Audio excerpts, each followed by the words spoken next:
Question number 11. The distance traveled by an object falling freely from rest during first, second, third seconds are in the ratio.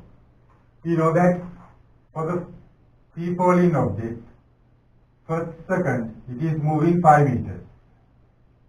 Within second it is moving 15 meters. For the third second it is moving 25 meters. We have to get the ratio in simplest form. We can divide by 5. 1 to 3 to 5 is the ratio. Then answer 5 is correct for the question number 11. Question number 12. When two objects A and B move with uniform speed towards each other along a straight line, they get 5 meters to each other every second. We know that. I will read the question first. If they move in same direction along the straight line with the original speed, they get 1 meter closer to each other every second. The speed of A and B are respectively. We know that according to relative motion, when considering motion in opposite direction, it means move towards each other. I will consider relative motion if this object is A and this object is B. Velocity of B relative to A. Therefore, we have to give a velocity such that A becomes 0.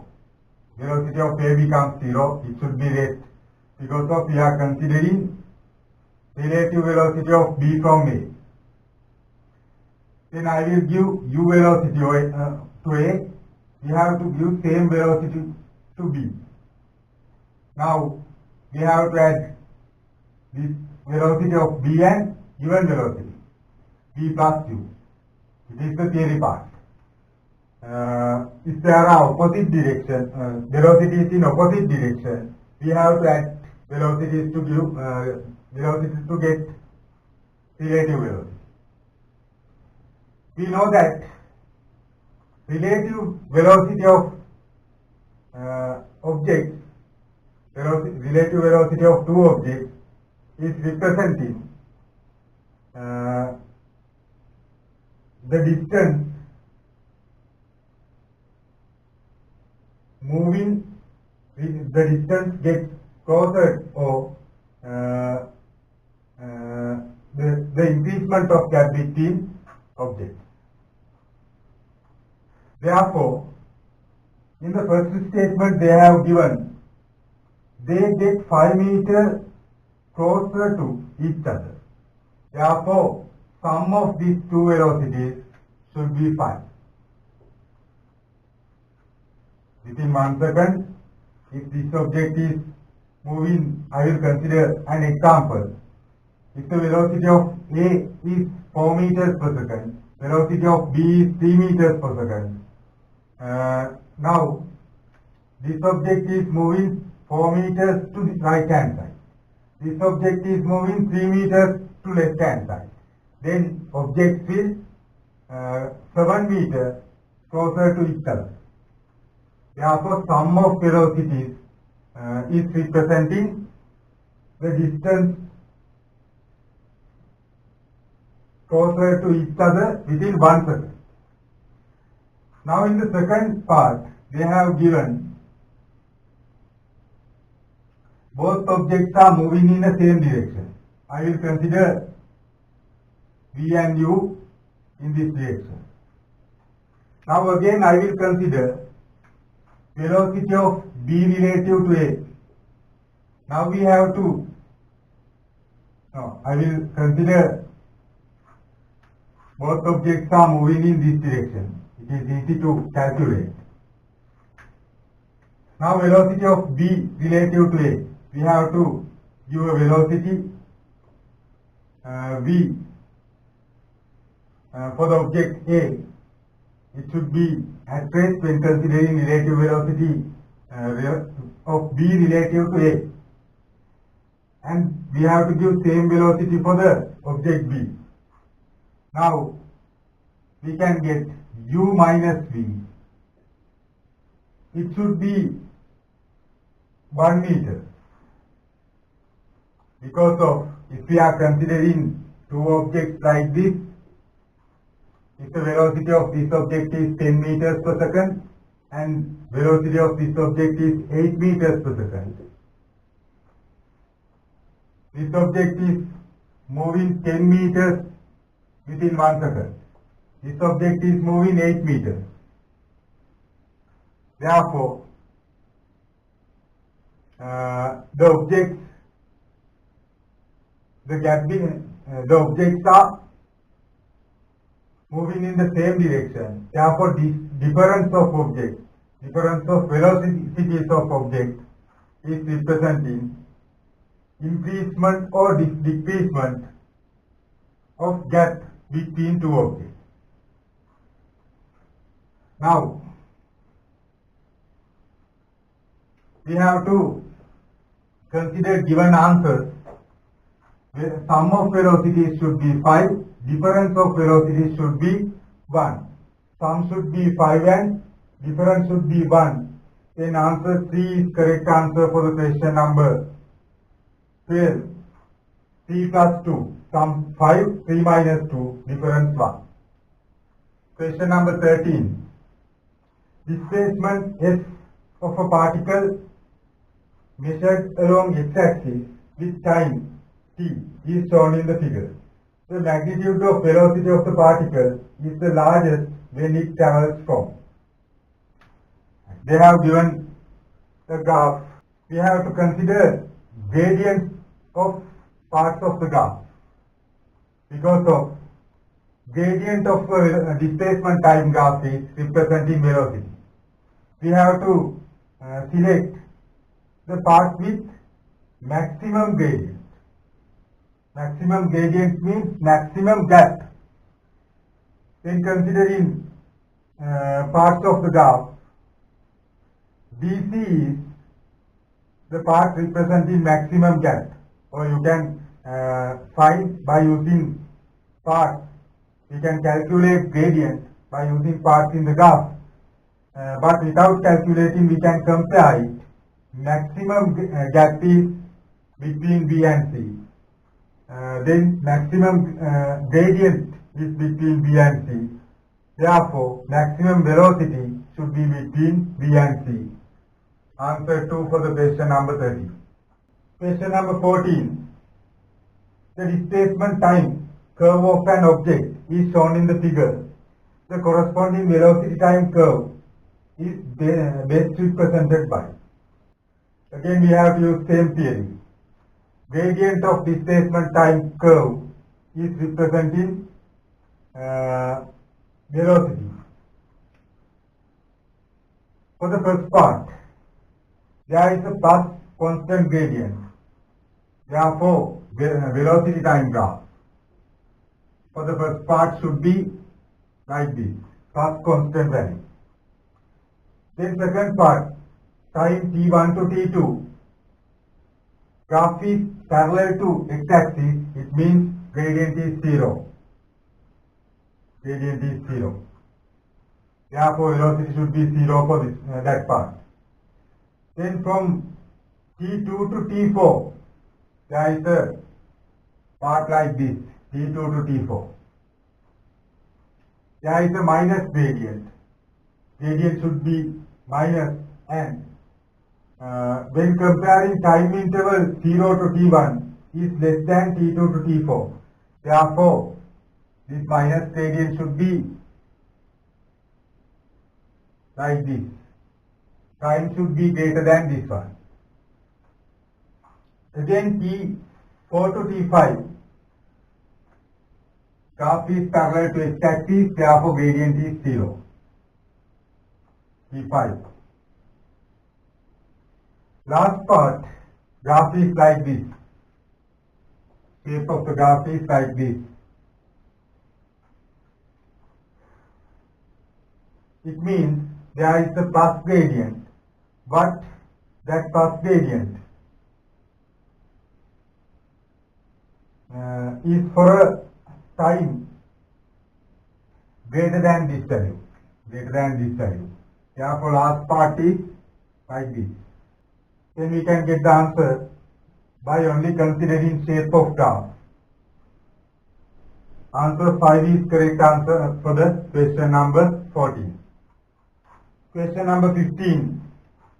The graph shown represents the velocity time curve for an object. The corresponding displacement time graph is best represented by.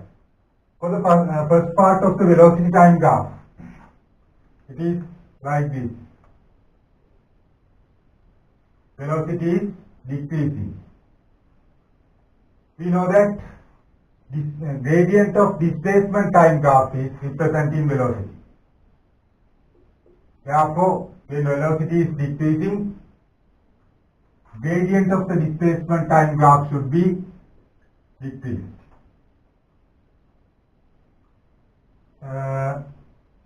And for the initial velocity, when considering initial velocity, it has a higher value. Therefore, gradient should be a higher value and it should be decreasing with time. Gradient decreasing. Graph should be like this and like this or this one. For both graphs, the angle with x-axis is decreasing. Final part is parallel to x-axis. The angle is become to 0 for final part. This graph also, this final part is parallel to this axis. Therefore, those graphs are representing final velocity 0. But when considering this graph, displacement is decreasing. Therefore, if we are considering the velocity time graph for this displacement time graph, velocity should be minus because of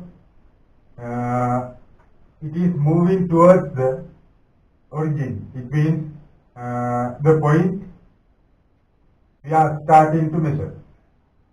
Therefore, this one is incorrect. We have to get only this part is correct for the corresponding velocity time graph. And then second part of the velocity time graph. Again, velocity is increasing. When velocity is increasing, the displacement time graph. Displacement should be, the gradient of displacement time graph should be increased.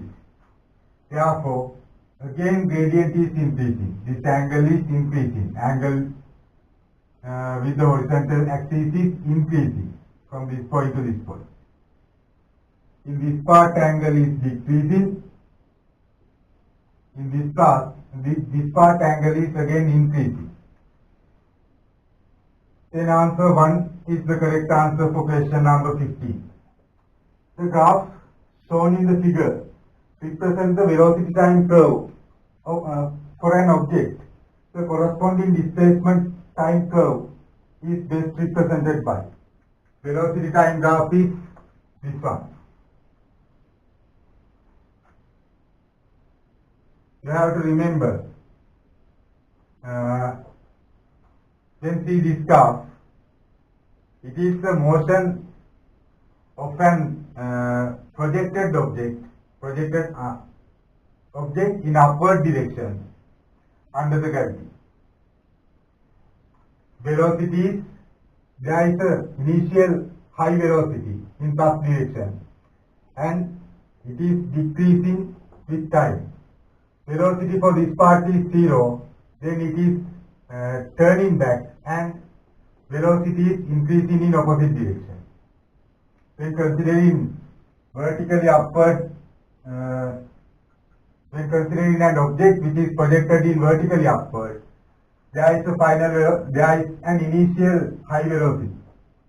It is decreasing with time. We have to consider first direction vertically upward direction as the thrust direction, and its final velocity at corresponding height is 0.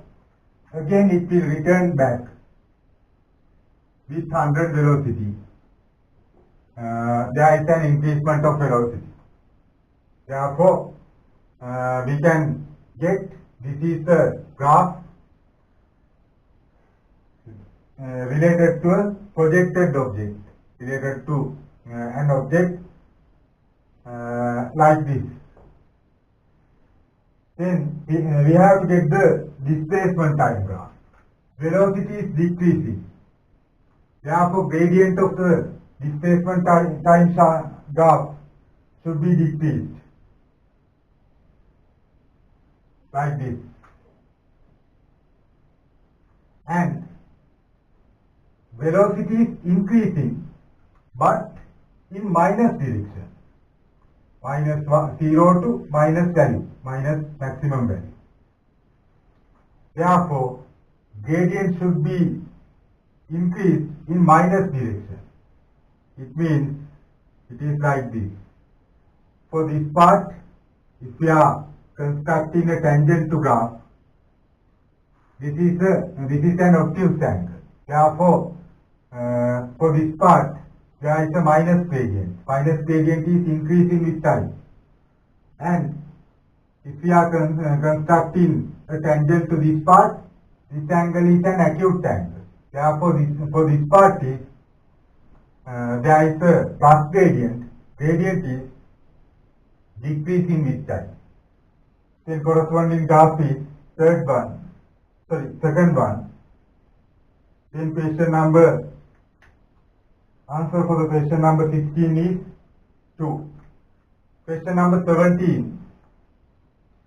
In which of the velocity time graph shown below would the average velocity over the entire period between t1 and t2 equal to the average of two velocities at the end of A and B of the interval?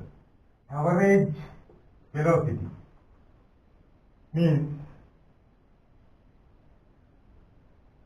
they have given average velocity over entire period between T1 and T2B equal to the average of two velocities at the end of A and B interval. We should understand the average velocity for the fifth answer. It is a linear graph. Average velocity for the fifth answer should be this value, this point of the graph. Therefore,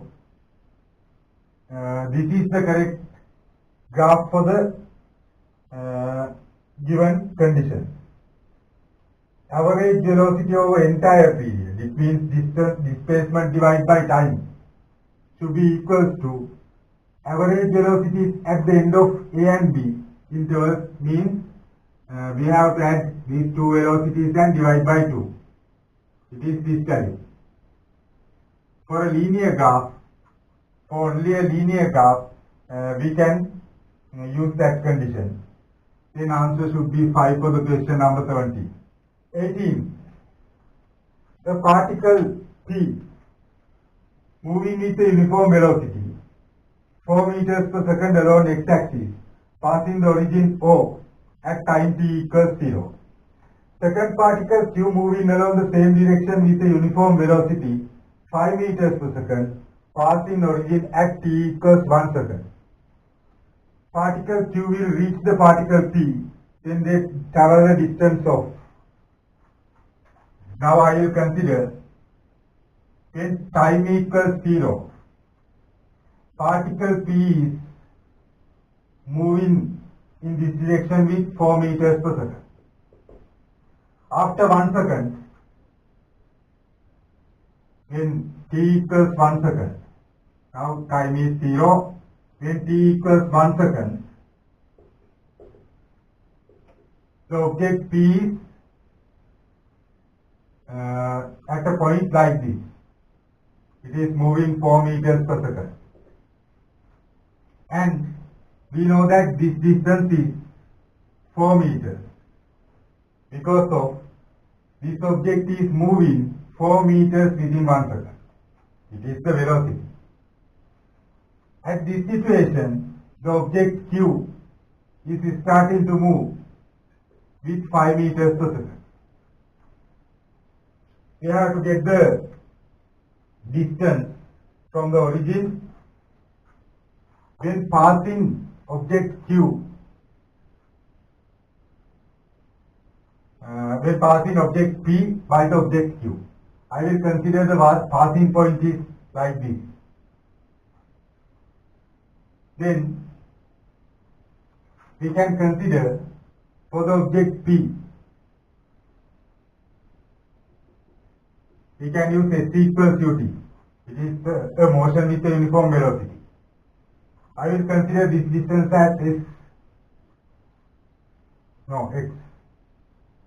Then for the object P, distance should be x, velocity 4 time t.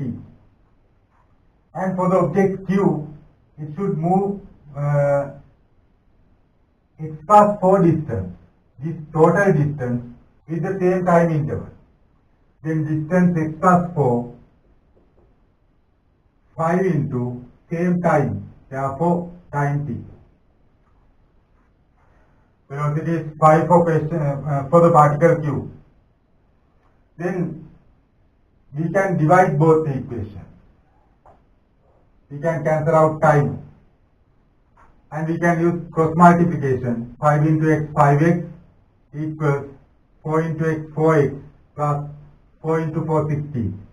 Now we can bring 4x to the left hand side. 5x minus 4xx equals 16 meters. Then we have to consider the correct answer. They have given the values from the origin. Now we could obtain this value. It is not the value from origin. It is the value. It is the distance between this point and the passing point. We have to get the distance from origin to passing point. Origin to passing point is 4 plus 16, 4 plus this value. Therefore, distance should be 20 meters from the origin. Then answer C is the correct answer for question number 18. It is the simplest method we can understand, but there is a short method we can use. We can use relative motion. Then question number 19.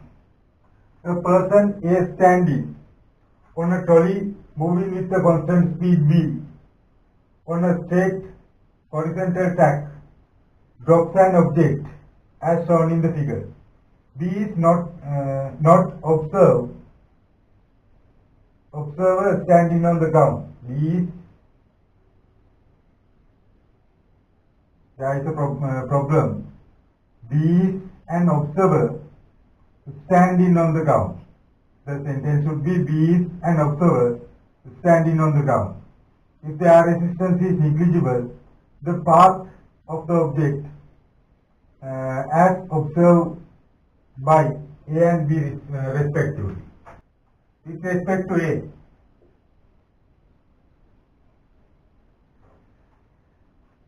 it is moving with trolley with a v speed, and the drop ball also has a velocity v. Then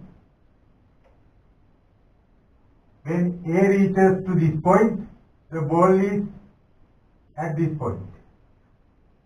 It means A can observe the motion of the ball as a vertical downward motion because of the ball is moving same distance with A because of both objects has the same velocity. Then relative to A, motion is like this. But when considering B, he could identify the ball is moving a path like this. Therefore, relative to B, the path is like this. Then answer 2 for the question number 19. Then question number 20. The stone is thrown at a certain angle with the horizontal in the direction shown by the arrow. If the air resistance is ignored, which of the following velocity time graph best represent the variation of V x with t and Vy with t?